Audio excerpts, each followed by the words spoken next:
We do have breaking news in northwest Miami-Dade, where there's a big police presence in connection to the two Miami-Dade police officers who were shot. We're also learning one of those undercover officers ambushed by gunmen has been released from the hospital. The two were shot last night while they were conducting surveillance at an apartment complex. Several rounds were fired into their unmarked vehicle.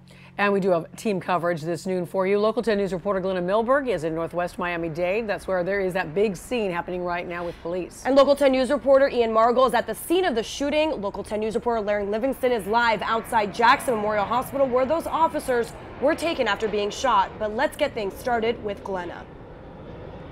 Janice Christie, still a very large scene here at the Hyatt East, which is just east of Miami International. I'm not going to show you a lot of the scenes simply because there are so many undercover officers here and we would like to respect their undercover state. But this is Miami-Dade, ATF here. They did take two people away from here in connection to that ambush shooting last night.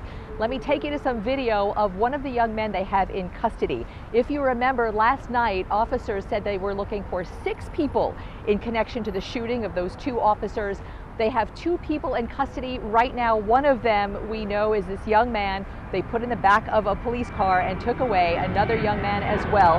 What they have to do with the shooting last night, if anything, is still very unclear. At this point, they are in custody, but definitely in custody because of what happened last night. Now let me take you to what went on here from about 9 o'clock this morning.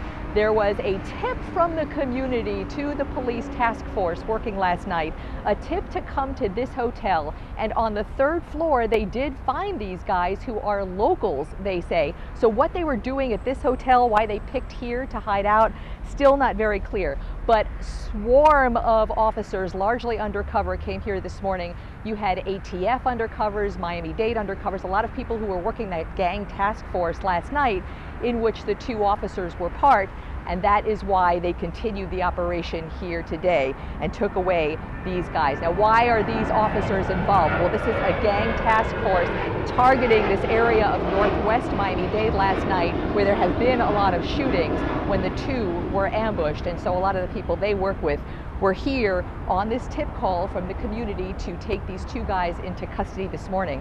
We are told the manager of the hotel was very cooperative. The guests a little bit unnerved, but everything went very smoothly. Still a little bit of a presence here, but largely wrapped up, and those 2 people in custody are now down at headquarters. And that is what we know from here at the Hyatt east of MIA. I'm Glenna Milberg reporting live, Local 10 News.